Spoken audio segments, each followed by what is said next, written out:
UFC 256 was one hell of a way to cap off the year, at least in pay-per-views. It really did feel like, I mean, looking back at it, we're only a day as a recording, a day away from it, but it feels like it was one of, if not the biggest pay-per-views, although racing bias is a thing.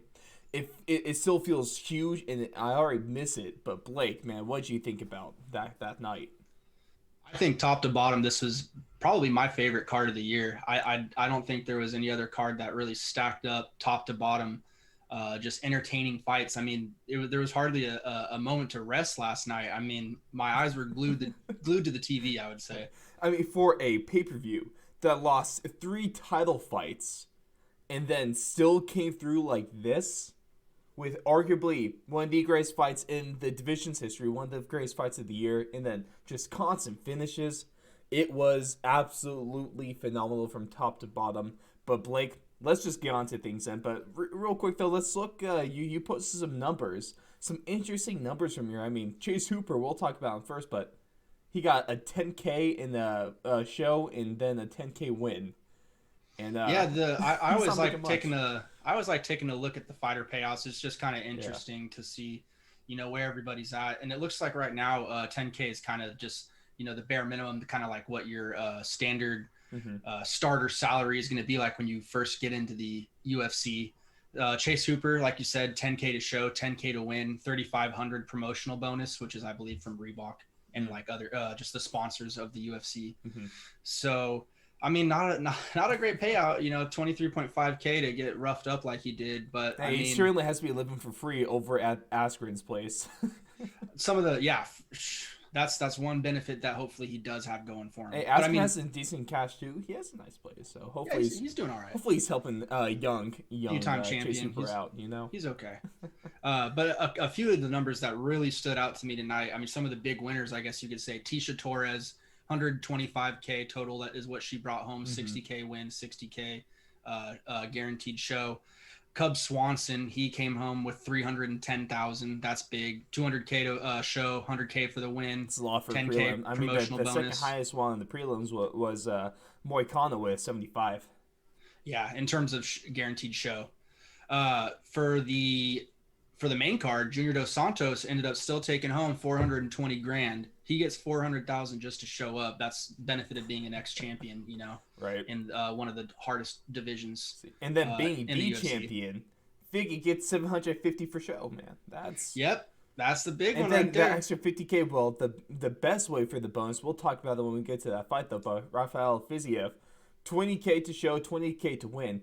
But that 50K performance of the night bonus really is huge for these More than guys. doubled his payout, so Right. that's going to change his life a little bit. That's going to be big. Kevin Holland, another guy that Dana, I was listening to their post fight press conference. Mm-hmm. Kevin Holland was like, one of the things Dana White literally stopped and talked to me about was how much money I made this year. And he was like, that really made me smile. Because, I mean, look at the last night, another $255,000, 100K to show, 100K to win, That's 50K five performance fights, bonus. but we will get to that and all more. Blake, Yeah. we got some time about cash because I really want to talk about these fights. I mean, first off, we only had three fights the whole card that went the distance. We started with like four straight of finishes. Mm-hmm. It was crazy, but I mean, Chase Hooper, he is able to move up to 2-1 in the UFC as he beat Barrett with the just 17th heel hook in UFC history. I believe it was the first for the featherweights of all time. And this capped off a really nice comeback late in the third round. He looked a little improved on the feet, but those leg kicks hurt him. But Mm. those Imanari rolls were just perfect in a way. And his ground game is just Very creative. for how young he is. He's so good on the ground. I would say, yeah, he's a specialist on the ground. That goes without saying.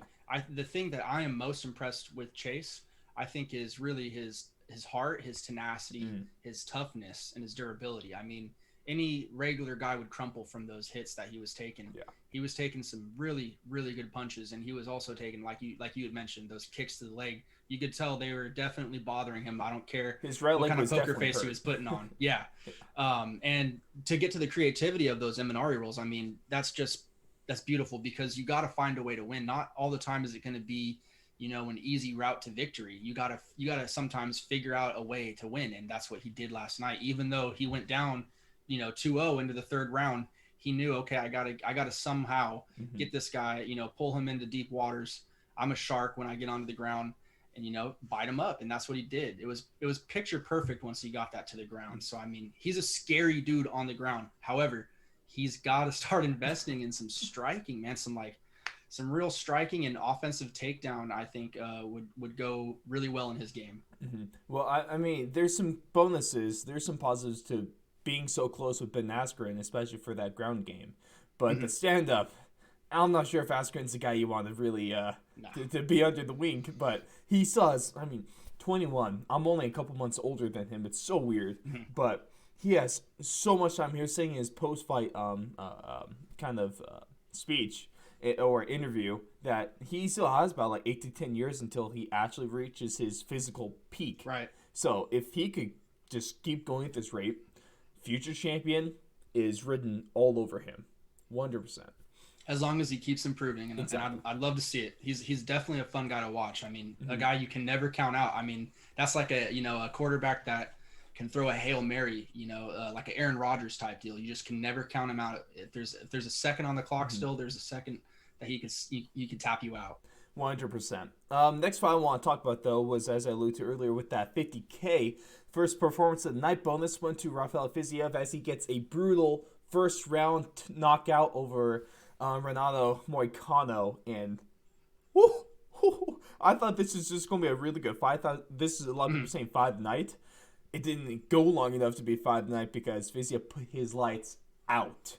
And you know what was crazy is Moicano didn't look bad before that. It was just that freaking explosion. That combo, man. That combo, that 3-piece in the soda, as Game Bread would say. Bro, that was a put him 3-piece out. with an extra large soda on that one. Oh my goodness, that was Jeez. just, I mean, picture perfect. Every single strike he landed, that 3-piece combo was just right on the money. Well, the body to the head, and it's so quick too, so quick. You can't stop that. And what's crazy is that guy's body kicks too. Man, it sounded like a baseball bat hitting Moicano's body. It was brutal. And just pretty much any strike that guy threw, he's so compact and just stocky.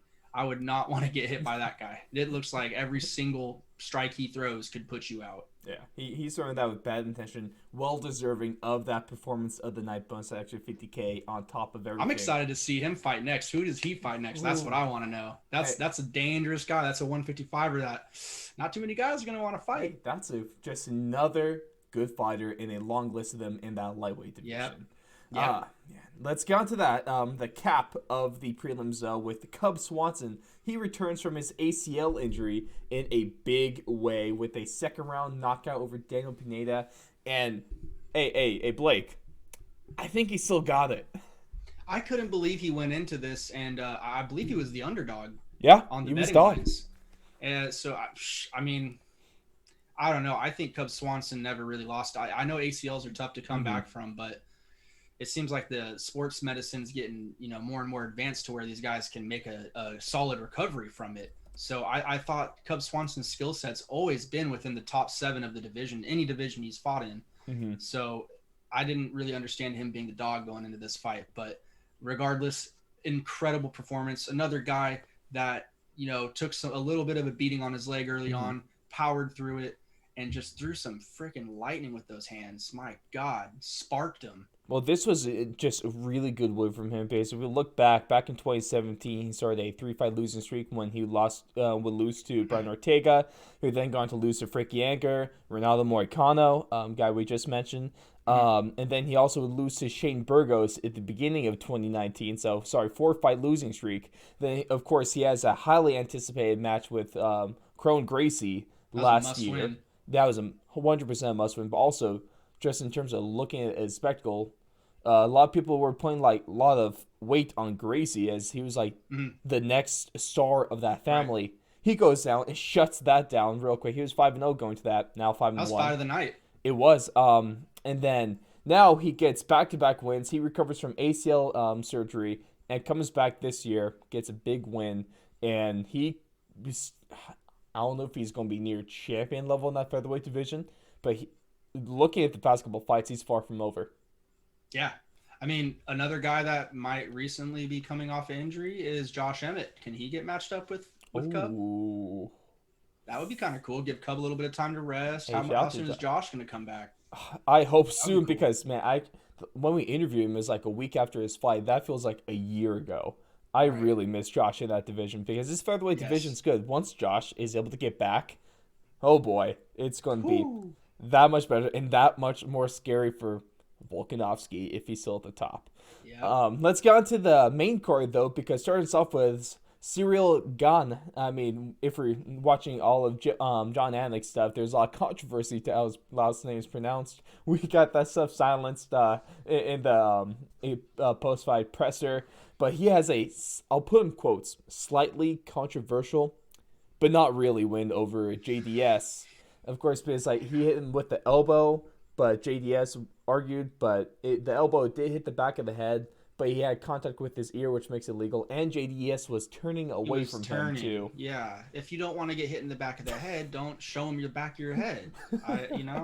He was going to get hit there regardless. He was in a really bad Yeah. position against the fence. And he was wobbled. So it was either going to be the complete side of his face or a little bit of the back of his head. And I think he chose to take it a little bit on the back of the head. But the back of the head had nothing to do with it because in No. that whole situation right there, He was already hurt. he was done. He was done no matter what. What I didn't catch in live time is that jab really got him good. That entry jab before they got to the fence, and so he was already pretty much wobbled right there. And that elbow, it didn't matter where that elbow hit him on his head. He wasn't gonna stand up to that. It's fantastic though. Gane made a huge impact last night, and Do we have another big player in the heavyweight division now? It just 7-0. I really think we do because we'll talk about it in a second. But the problem now, JDS is now on a 5-fight losing streak. So what's next for Junior Dos Santos, a former champion? And what I say, similar to what Blake is signaling, instead of there's no next fight, please just. I mean, of course, who am I to say that this guy should retire? But in my opinion, he has nothing else to prove. He's a former champion who's really good. Really good too. The one thing I have to add too, it'd be one thing if he's squeaking out decision losses, but the man is getting finished. It's been brutal finishes sometimes. So I think that's at least 4 TKO losses out of his last 5. I'm not completely sure on that, but I'm pretty sure. Well, here's his last fights, Blake. Here we go.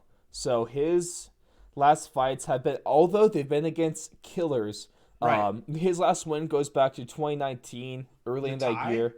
No, that was Derek Lewis. So he lost to Stipe. Oh, okay. Lost That's to Stipe in 17. Then he would get 3 straight wins against Blagoy Ivanov, Tai Tuivasa, Derek Lewis. And then his last 4 fights started in June 2019. Lost due to knockout from Francis Ngannou. Lost due to TKO against Curtis Blades. Lost due to TKO against Rosenstruik. And now a loss due to TKO from Cyril Gane. So it's 4 in a row. Sorry, 4. Yes. Okay. Yeah. I thought for some reason that was he was going in with 4 in a row, and that was his 5th. But okay, so 4 finishes in a row. Yeah. I mean, either way, that's already a ridiculous amount in a row. Even if it was 3 in a row, I'd say it's damn near time. So I think that's the end of the leash for him. Dude, Unfortunately, you've been fighting since 2006. You've been fighting the UFC since 2008. he has nothing left to prove here, man. It's a new man's division now. Yeah. You know? It sucks to say. I'm sure he doesn't want, like most fighters, they don't want to admit it. But Dana White said he has to, in referring to Junior, he has to think about his future. And Right. I just don't see one, unfortunately, as much as that it sucks to say. But for God, let's get onto that because here's what I see, Blake. So going into this fight, Cyril was he was the number 14 ranked fighter. And so, of course, rankings at time of recording haven't been updated yet. But as of the fight, he was number 14. Then, if we look into this, JDS was 7. So, if we're going off this, he deserves a step up for number 7. I say top 5 matchup. Another guy but in the better situation, JDS was a veteran that was losing, though. But a veteran that's been winning and has his one last run. I say let's throw Cyril against the Reem over Reem. I don't think Reem is going to want that one, though. I don't know. because Reem is so close to a title shot now. I don't think he takes anything less than a title eliminator. But yeah, in terms of matchups, that would be sweet. But I just don't think that that would be the right call for Overeem at all. It would be great for Gon, but Overeem, no, that just makes no sense for him. So what you see though, what's a little more realistic in your book? What about a Volkov? A Volkov. What do the rankings look like? We got from one, starting at one, Ngannou, Blades, Rosenstruik, Lewis, Overeem, Volkov, Santos. Then you got Shamil, Augusto Sakai. Assuming none of those guys are booked yet. Yeah. I don't think. I mean, I wouldn't mind seeing him go against maybe shoot. Yeah, Volkov would be a good one maybe. Volkov, Derek Lewis, Rosenstruik. It was supposed to be Lewis and Blades, but then that got COVIDed. It is to like I basically think the only ones that I think wouldn't want to fight him right now would be Ngannou or Overeem, because they're riding high on momentum. But assuming that fight doesn't get booked again, Derek Lewis wouldn't be bad. Right, that's what I'm saying. Blades and Lewis, I don't think have fought in a while, and that same thing with Rosenstruik. I think all three of those guys would be fair play. Volkov is coming off of a nasty loss, right, to Tuivasa. Yeah. No, that was Tuivasa just beat the really tall guy, the little Steven Struve. That's who it was, yeah. Steven Struve. I get those guys mixed up. Who's been cut? So he's one. Oh, R.I.P. Yeah. I didn't catch that. Damn. R.I.P. Skyscraper. Yeah, well, he's not really the best anyway. No, but we can do some really good stuff. Essentially, with Ghana, he's put himself in a fantastic opportunity in terms of a top 5 matchup, which he definitely deserves. Yeah. He could really be on the fast track to a title shot right now, depending on how his next 2 fights go. And that's all depending on once the heavyweight division actually gets moving again. Yeah. Like is Stipe going to fight John Jones, or is it going to be a Ngannou rematch? Is he going to fight Ngannou? Is it going to be Ngannou Jones? Is it going to be who the hell knows right now? We haven't heard anything. And as of now, there's only one title fight that has been scheduled for next year, and that is the Burns-Usman fight at UFC 258. But besides that, we got nothing. So that's going to be a mess that we need to resolve soon. But the next fight, Blake. Yes. Kevin Holland he got a KO off his back against Ronaldo Souza. I've never seen that before. I saw the Nico Price. Yeah. We saw the Nico Price one a number of months ago where he got the up kick from his back, but a hook from your back on your butt. Yeah. What? Yeah, that was one of the most brutal KOs of the night, I'd say, and there was some brutal ones. I mean, I picked against Holland, but I was rooting for him. And the only reason I picked against him is just I thought Souza would, have that savvy, gritty, veteran performance. Take him into deep waters, because, how we saw him get into trouble against Darren Stewart.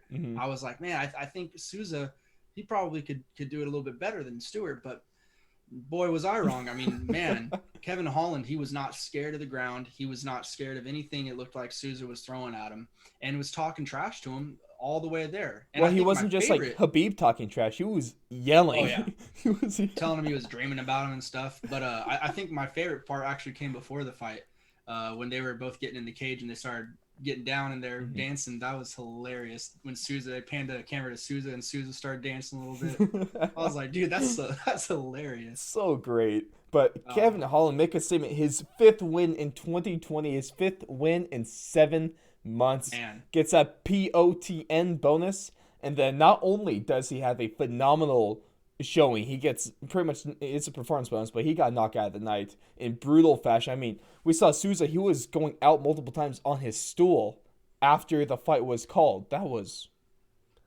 wild. But the best part about this post-fight is probably Kevin Holland calling out Khamzat Chimaev. And what do you think about this fight? Man, Kevin Holland is turning in. I'm telling you, he's turning into one of my favorite fighters in this promotion. Yes, 100%. Just he makes almost all the right moves. Calling out Chimaev. I mean, there's no chance that fight gets made. I'm sorry. There's just no chance. Blake, how you gonna pop our bubbles right now, dude? Just let it's a fantastic call out. Don't get me wrong. It's absolutely fantastic. It's the best call out, I think. but there's just no chance it's going to happen. It's just impossible. Chimaev wouldn't accept that, I don't think. I mean, maybe he would, but just the way it would have to go down, I just don't think it's feasible. Mm. But regardless, I love the call out. That's a fight that I would love to see. I think I don't think the only bad thing is it doesn't really benefit Holland too much, because now he's a solidified top, half of the division in 185. He could call out Vettori. He could call out anyone pretty much. And the funny thing is, you want who he's right there, number 15. I mean, it's different weight class, but Hamza right there, number 15. I think Kevin Holland's worthy of the top 10 now. Oh yeah, definitely. He just took out Souza. He can get a top 10. And who do you think's next for him then? Man, like I was saying, I wouldn't mind a Vettori fight. I wouldn't mind a Hamzat fight. Can we do a Kelvin Gastelum fight? Kelvin Gastelum fight wouldn't be bad either. Yeah, I forgot about that guy a little bit. He's kind of fallen off, unfortunately, because he had all that stuff with Izzy. Then he goes and gets submitted really, like, within a minute against Jack Hermanson. Yep, Hermanson. So he's on the slide. He got caught in that one, though. Yeah. That was just a big mistake. Yeah. It wasn't a fluke, but it wasn't, like, the worst loss possible. It was a huge mistake. Yeah. It was just a huge mistake you can't make. Yeah, especially against a guy like Jack. Yeah, that wouldn't be bad. I just think, Holland, I'd like to see him fight up, keep fighting up. Mm-hmm. Anyone above you in the rankings, I don't care who it is, anyone. Yeah. I'd love the Vettori fight. A reason I'd love that is I'm pretty sure that they've had some type of run-in in the past, and the trash talk would be crazy. And Chimaev, I would love to see that fight because there's legitimate beef. Remember the hotel run-in? Exactly. Where, Chimaev called him like a hotel worker or something like that. Told him like get his luggage. Oh, so can we get that fight thrown in the UFC 257? Because and Holland has taken some good shots at Chimaev. He's like, man, he's only beat one guy that's ever gotten a win in the UFC. When he stepped into the octagon, like the guys that he took on, first two guys hadn't had a win. And then Mearshart, no offense to the guy, but he was coming off of a KO. Yeah. And then gets KO'd again. So he had some really solid points there. But yeah, Holland, a guy that, I mean, how can you not like watching the guy? He has so many options now, and he has a full steam ahead. Mm-hmm. I really think he has to be Dana White's best friend too, because for him to make all these fights happen, half of them like on short notice, and continue to really gain some popularity for the UFC with a guy like this, Dana, I mean, he's worth every 50K bonus he's ever earned, 100%. Then to his point is, and when he was talking about Hamzat, that 15 pounds probably does make a difference. I mean, he was saying Hamzat's a champion at 170, but 185, he's going to school him. I think you could put a little bit of weight into that statement too. Yeah, I mean, I'd love to see it. I'd love to see it. Come on, Dana. UFC 257, poor Leon Edwards, but he's really the biggest loser out of all of this. But he might lose another fight with this because I feel like people might be more interested in the Holland versus Hamzat than they would be in the Edwards versus Hamzat. But the next fight is going to be a really, really surprising fight, in my opinion, and your opinion as well, too, as we were talking about, Blake, is Mackenzie Dern getting it done 29-28 UD over Verna Jandiroba, and Dern looked almost like a different fighter, especially on her feet last night at UFC 256. Yeah, I mean, Parillo definitely had her fighting like a different person in there. She was looking dangerous on the feet, which is surprising to say. I've never really seen her as having a stand-up game, so it was really surprising for me, this whole fight, kind of seeing her give Jandiroba some trouble on the feet, and legitimate trouble too. And another thing too is when she got hurt a little bit in the second round, she busted up her nose a little bit. That took that knee. She gets back on the stool, asks her coach tells her straight up, your nose is good, even though he's probably lying to her face, but it doesn't matter. Dern took that, and she came out with a renewed sense of urgency and, grit, and got the job done. I mean, I think the third round probably was her best round of the fight, really. She came out and took it over in the third round. So really impressive performance by her. I'm excited to see where she goes next because she solidified her kind of middle of the pack division status right now. And now she needs to go up. Now she's proven, okay, I've, kind of rounded out the edges of my game, sharpened them up, and, I'm ready for that step up. I mean, Verna is no slouch too. She came into this fight 16-1, former Invicta champion, really solid on the stand up. We saw it in her first fight with the UFC. So this was a good test for Mackenzie Dern, and a win like this really might. I mean, we all know how the women's rankings works, about how a lot of the times you're able to shoot up a little more up the rankings quickly, than compared to the other divisions. So I don't think it would be out of the question, Blake, if we saw her get thrown to the Sharks, and it kind of in a way, could we see a top five fight with this one for her next performance, going from I 11 don't to a top five? I don't know about a top five, because that's a little bit. I think that's a little too much. I mean, who's number five? That'd be Nina Ansaroff. I was thinking maybe number four, you Carlos Barza. But maybe a little more realistic fight. Maybe we can stick with number seven right there, Michelle Watterson, Mackenzie Dern. That would be a fight right there. Mm-hmm. I think that's more of my cup of tea. Mm. I think, yeah. I think you give her one of those three right around there. I think Rodriguez and Amanda Rebus are scheduled, so I say you go for Gadelia or Watterson. I think Watterson would be a great fight just because, most beautiful woman in MMA is at stake. Hey, that's a good point, especially with Paige Van Zandt out of the picture there, going to bare knuckle. That's there's a big title on this, but I think in terms of like a actual performance that we see in the octagon, two women that have, well, Michelle is established with good stand up, and then Mackenzie Dern's really coming into herself. This could be a phenomenal fight. This could easily propel one of these women into a top five, definitely, let alone maybe a top three fight too. Put after a belt this on the line, the PMF belt, prettiest motherfucker. I guess that could work out. Not sure if that would get past Twitter in this day and age, but so be it. Blake, though, let's get on into maybe, besides the main event, this is probably the biggest fight of the night. In the co-main, we had Oliveira dominating Tony Ferguson, and it wasn't close. It was 30-26 across the boards with a 10-8 round the first. I mean, Ferguson almost got submitted. That arm bar that Oliveira had, what was, if it was literally anyone else in the UFC besides maybe Habib, that would have been an easy tap right there. Yeah, I couldn't believe Tony didn't tap. I looked away at the last second because I thought that was in the snap for sure. But props to the dude. He hung in there. He's tough as nails. Mm-hmm. But something's I think it's kind of come to a crossroads now for Tony. He's at this weird stage where it's like, man, is he not the best of the best or even the best of the rest anymore? Because that's two times now in two different ways he's just got completely, sparked, I'd say. A 30-26 unanimous decision win where you get ragdolled by Oliveira. And then obviously a finish by Justin Gaethje earlier in the year.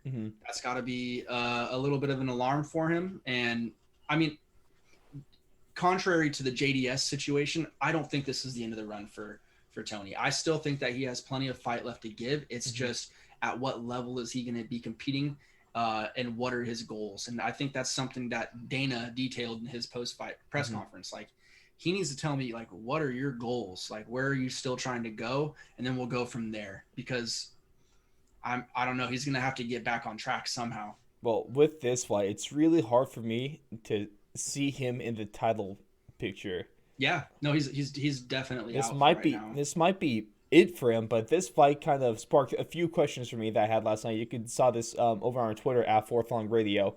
The first one being, how good is Oliveira, because he's going to be a problem for this lightweight division moving forward.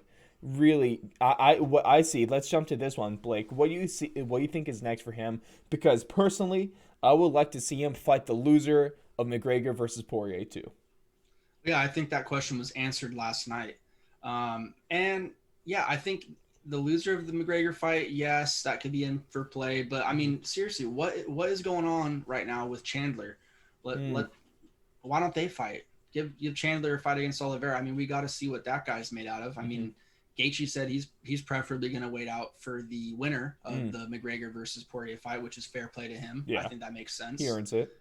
But I mean, besides that, who else is Oliveira going to fight? There's no one up at the top now. He just beat Ferguson, and so the only other fight that would make sense would be, like you said, the loser, which he'd have to wait for a long time. Well, I mean, I guess not a long time, but at least Depends 3 on bad. months. It depends on what happens in the Right. fight. Yeah, with Right. medical suspension and stuff like Or that. or Chandler. I mean, that's really his only other options. I What would you mean, prefer? I think Chandler would be a great one. I think Chandler,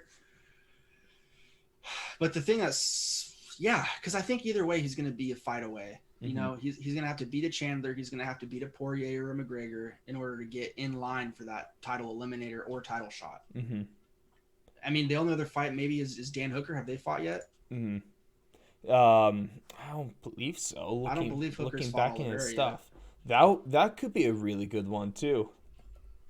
But the yet. only problem with that I run into with that one is we go from a number 3 fighter to a number 5 fighter. Whether Right. is that necessarily fair for Oliver to have, what at least in terms of rankings, a step down in competition? I think that it is a fight as a fight in a vacuum. That's a phenomenal thing to book right there. But if when we throw in rankings and actual stuff like that, it's hard for me to see that happening as much. Yeah. Which is tough. But I mean, either way, he's going to have to fight. My point being is he has to fight someone. He's 2 fights away from a title shot. Yeah. It's for sure. Another question I asked the Twitterverse last night too, Blake, was, where are all those people that said that Ferguson would be a better opponent for Khabib than Gaethje? I think that myth was disproven. They've kind of been in hiding since the Gaethje fight, so I mean, I don't know. Right? That I whole mean, myth. I was kind of one of them too. I thought I thought Ferguson would have some interesting tools on the ground at his disposal, but I mean, if Oliveira can handle you like that, What would Khabib do? Yeah, what would Habib have done? Well, I mean, especially not just from what we saw on the ground, but how he got to the ground. Oliveira twice picked him up and slammed him. Habib is a bigger guy, and he's better with that kind of wrestling and that almost kind of judo stuff. A lot of that sambo techniques are with like the throwing and kind of throws and takedowns. If we saw Ferguson last night against a Habib, he would get absolutely ragdolled, and he would have gone to man in the first because Habib would have found a way to break his arm in that armbar, 100%. Yeah, I don't think Habib would have been taking it easy on Tony like he did to Gaethje. No, I feel like he actually liked Gaethje. There's definitely hatred with him and Ferguson. Oh yeah. That picture that I have with the meme with Gaethje kind of smiling at the grave of Ferguson versus Habib, that's always going to be perfect. But Blake, I asked you this question on the night. We had to get this scheduled for this for this show, and the question really is that we've been asking each other is Tony Ferguson's 12-fight win streak overrated? That's so easy answer for me. Real quick though, before we get to answers, let's preface this. Let's look through all 12 fights. His first one was against Mike Rio, who is 0-3 in the UFC. Then the next one was Katsunori Kikuno, and he was 2-3 in the UFC. Danny Castillo lost 5 of his last 6 UFC fights. Tony was the first of 4 straight. Abel Trujillo was 15-8-1 as a fighter, 7-4 in the UFC, with one of those wins being DQ. So that semi-legitimate. And this is when that's when his competition takes a turn. Yeah, he starts fighting more legit guys from that fight on. Basically, from the Danny Castillo fight, which Danny Castillo was still a pretty formidable opponent in his early days in the UFC. Yeah, and then we go to... He had some decent wins, bro. Put some respect on Danny Castillo's name. Okay, I apologize, Danny Castillo. I'll put some respect on He's a Team Alpha Male guy. He lives in Sacramento. He'll find you. He'll find your parents' house. Yeah, no, just kill me instead. Next guy, we got Gleason Tibau. He lost 4 of his last 6. Tony started a 4-fight losing streak for him. Josh Thompson lost 4 of his last 6. Tony was last of a 3-fight losing streak. Then the really most, I think the biggest name out of these 12 is probably going to be Edson Barboza, who went 5-6 after fighting Tony. That's including the Tony fight. Or next one, we had Lando Venata, 3-5-2 in the UFC. Maybe besides Barboza, the biggest one could be Rafael Dos Anjos, who is now 5-6 in his last 11. He did get that really good win against Paul Felder, but that was, of course, really short notice. He's probably the most legit guy, former champion, really good fighter in his prime in his own right. Kevin Lee, 2 of 3 in his last 5. Anthony Pettis, 5 for 8 in the last 13. We all know he went on that 1-5 fight skid after dropping his belt to aforementioned Rafael Dos Anjos.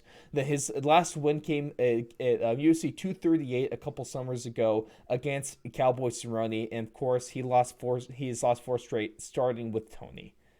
So, to answer the question, Blake, is it overrated? No, absolutely not.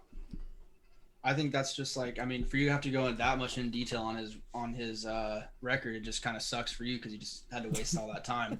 But I mean, he's fighting guys that have had very solid careers. Mm-hmm. Josh Thompson, he was a champion. Edson Barboza, stud. Lando Venata, he's always in a freaking tough fight. I mean, seriously, no one wants to fight that guy. I promise you that, because he's unorthodox, he's sharp, he freaking hurts you. RDA, ex-champion. Kevin Lee, stud. Anthony Pettis, ex-champion. Cowboy Cerrone, stud. I mean, Abel Trujillo, he's been around. Gleason Tibau, he was been around. I mean, he fought guys that have, been savvy veterans all of his career, guys that have had experience, and he's found a way to win in every single fight. I just think what it's come down to lately is there's just so much tape on Ferguson now. Everyone knows his tendencies. That's just what happens. After a certain point, everyone's going to know exactly what you're going to pull. And if you can't adapt to that and figure out new ways to win, then you're going to start, going on these skids. And so I think Ferguson is going to have to go in there and possibly find a way to reinvent himself, because guys have as of recently figured him out. But no, to answer your question, there's no way that his 12 fight win streak is overrated. That's almost untouchable, I want to say, in the UFC. I don't know if has there been a better streak than that? I'm not sure. Besides, obviously, Johnny Jones. I mean, maybe besides Demetrius Johnson, you could throw in his title run right there too, with all those defenses. But the thing about this, it's tough because although that maybe Tony Ferguson caught these guys that were out of their prime in some cases, and they weren't their best, or they just weren't the best in general, no matter, I mean, it wouldn't be like fighting bums every time, but if you're fighting decent competition, former champions in their own right, anytime you're able to win 12 fights in a row without getting unlucky, like catching an unlucky shot or just getting caught in something, there is a testament to that. And although we're just like looking surface level, looking at records and looking at the names of these guys, they might not be huge. There's still a huge thing to winning 12 fights in the row. Most of these, pretty much all by finish. Half of them seemingly by Darce choke, or just brutal TKO. Even you throw in a doctor's stoppage with Anthony Pettis too, or with Don Cerrone, Anthony Pettis got a corner stoppage because of that broken hand. But also, Blake, do you remember that picture that people put together? How people look after fighting Tony Ferguson, how bloody and destroyed they are. It doesn't. If you're able to do that to anyone consistently, there's a lot of respect on that. So while surface level, his 12 fight win streak might be, some people might talk it up more than it should be. This is still a really important win streak, and it's still historical in terms of the UFC. To answer the question officially. And now we get to the main event, Blake, because we had quite possibly was what I'm just going to say it right now. This was it could be recency bias, but shoot me. This is the greatest flyweight fight of all time. You're not going to get an argument from me. I can't remember a flyweight fight that got me so excited and pumped up, and I couldn't look away from the TV. I mean, usually flyweights, it seems like their punches just kind of bounce off of each other. Not with Figgy. Not with Figueiredo, and even Brandon Moreno last night. He was throwing some heat as well. Well, so, in that fourth round, I was impressed that Figgy didn't get finished in a couple parts of that. Yeah, he looked really close to going out of there. But, I mean, credit to both those guys. They both showed incredible chins in there, incredible toughness and durability. So, I mean, just no complaints about that fight. It was so close. It was really so close. So who do you think is the biggest winner from this fight? Since it was a majority decision draw, Mostly due. I mean, I know. Moreno, without a doubt. Was Moreno he the got big? another $350,000 in his pocket for sure. Mm-hmm. I mean, everyone's saying immediate rematch. So he got 350K last night. He's I'm assuming they're gonna make that rematch again for sure, no doubt, Can sometime we early next year. put that? I mean, this was a fight that both these fighters took 3 weeks to notice. Um, it would be tough to have a championship. I mean, I say leave it off 258, but maybe because it might just be a bad. It It kind of just depends on their healing. They got to Yeah. give these guys a little bit of time off because that's two fights within 3 weeks. Could That's we huge see for Figueredo. UFC 259? Can this headline 259 over in March? Yeah, I would say March is a better timeline for them. That could be really good. Give them It's a at least a quick, month off. it's the soonest co-main in UFC 258. But I rather with what they showed, I don't want to see them as a co-main anymore. I need to see these guys in the main event. I mean, the flyweights have always been overlooked. Figueredo in this fight particularly might have just like solidified saving the flyweight division because remember a couple years ago it was in trouble. It was in Mhm. serious trouble. I mean, Cejudo kind of kept it afloat, but these guys might have just fully pulled the wreckage out of the water and really saved the ship. Yeah, I agree. I mean, it's a fun, exciting division now. It seems like all the fighters go in there, and they're throwing down. So, yeah, no complaints. Was this your and so in terms of fight of the year then, Blake? Of course, this is we'll get to our award show here in a couple weeks now. We're really it's almost the end of the year, so we're almost at that time, Blake. It's almost time to really start looking back at the year, which is we had a phenomenal show last year when we did the end of the year awards. We're going to have it's always a fun one where we're talking these kind of things. So in terms of all the fights we had this year, where does this fight rank on fight of the year? It's top three. I don't think it's number one though. I think number one is between for sure Joanna and Wei Li, or Hooker and Poirier. Mm-hmm. For And me, even you could even possibly throw in Burgos and Emmett. oh, That was another good one that I think a lot yeah. of people forget about too. Mm-hmm. Well, man, if his knee was fine, I mean, he probably would have gone to finish. So it wouldn't even be fight of the year. But damn, it was just the pace. That's probably my favorite thing about the flyweight. So the pace that they put on, it was Yeah. relentless for 5 rounds. I believe it was something around 256 strikes landed. It was one of those. I mean, that's just off the top of my head. That I'm pretty sure that's what it was. Something ridiculous. I mean, both these guys. If we can give them more than 50K for a performance bonus, I think they deserve it. Yeah, I mean, I'm sure they're gonna have some bonuses under the table that the UFC takes care of them with because that fight was just ridiculous. I Mm-hmm. mean, seriously, that whole card, top to bottom, like I was telling you before the show, it possibly was the card of the year. Uh, there is a strong argument that we can make for that. Of course, that's something we can get to in a couple weeks.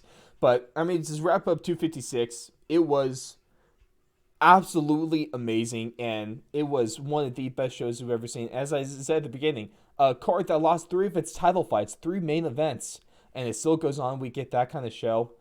Damn, aren't we lucky? And Blake, as we always say, what better time to be a fight fan? Yes, sir.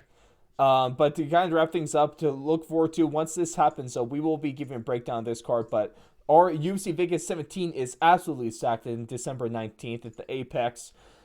Just real quick, Blake, your fight that is must see on this card.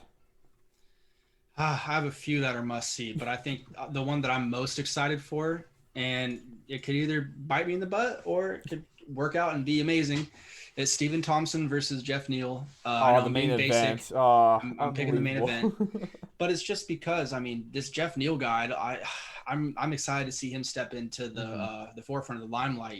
Let's see what he can do against a top opponent like Stephen Thompson, a guy that's awkward to fight. It's really hard to have an effective game plan against a Hmm. guy that fights like he does. So I'm really excited to see that. But again, let me just give you one other fight Yep. that's gonna fly that I think is gonna fly under the radar of a lot of casuals that Mm. that aren't up in hip to the hop with this.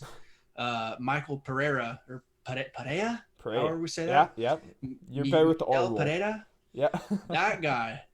That crazy ass is fighting Chaos Williams. That's going to be a stupid fight. That's going to be ridiculous, and they are 2 fights before the main event. Yeah. So I mean, really, the last that whole main card is just bonkers. So Greg Hardy's on there. I almost said Jeff Hardy. I yeah, wish. I mean, this card's going to be great. So I can't wait for this weekend on ESPN Plus. So don't have to buy this one. Exactly. What I'm really interested in is the co-main. We have Jose Aldo, who's been kind of on a rough losing streak. I mean, the past couple fights.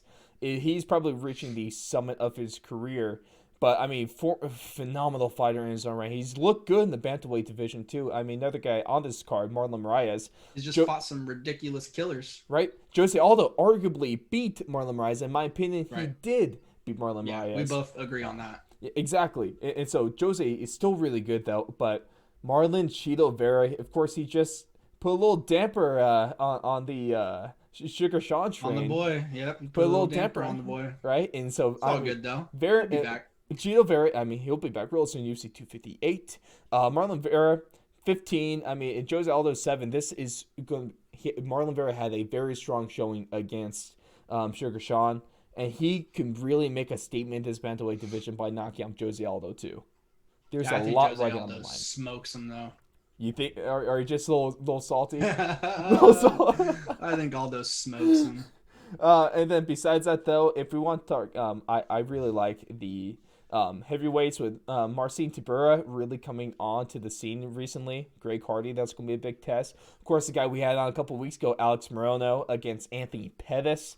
Always going to be a good fight. Morono, his teammate Jeff Neal, too, in the main event, something we talked about. You can go check that out over right now over on our Spotify, Apple Podcasts, YouTube, anywhere else you find your podcast. That interview's right there. Then also even, I sorry for listening on these fights. I know we were really only supposed to focus on one, but Marlon Moraes against Rob Font. What about the boy? What about Bully B? Oh, how can I remember the name? How can I forget about? I forgot the name. The Twitter goat. Bully B, I'm excited to see him back in action too. He's going against Diego Lima, so that's gonna be a decent fight. That's a good fight right there. I think Bilal should get the dub. Bilal Muhammad, he's one of my favorite fighters, not just because of what he does on Twitter, which is fantastic. Him and Darren Till probably are rivals right there with how good they are on Twitter. Yeah. But he's capping off the prelims, which is going to be real nice. But man, if we're looking at this could really be like a B-level pay-per-view. If we're talking like, it doesn't have the title fight, but yeah, I mean, that's the only thing it's missing is a title. If it still had Edwards and Hamzat, it could easily be. I could easily see this being pay-per-view. But man, that's just something really good card to look forward to right before Christmas too. So sit down with the family. Christmas comes early, right? We can all sit down around the campfire by the Christmas tree. Campfire by the Christmas tree. Not the campfire. The don't fireplace. Start a fire in your house, everybody. Please don't listen to Ross. Fourth alarm does not condone the starting of fires inside households. Oh man. Oh, that was a bad slip up. Don't. We had to put a disclaimer here now. But sit by the fireplace, by the Christmas tree, have a nice cup of hot chocolate with some marshmallows, and watch some dudes kick the crap out of each other for Christmas. Yep. Just beat the hell out of each other. Love it. Right. But with that being said, ladies and gentlemen, this has been our UFC talking about UFC 256, a phenomenal card. What you can do right now is go check out some recent interviews we've done. The most recent one being with women's upstar, one of the brightest stars. She's only 21, Corey McKenna.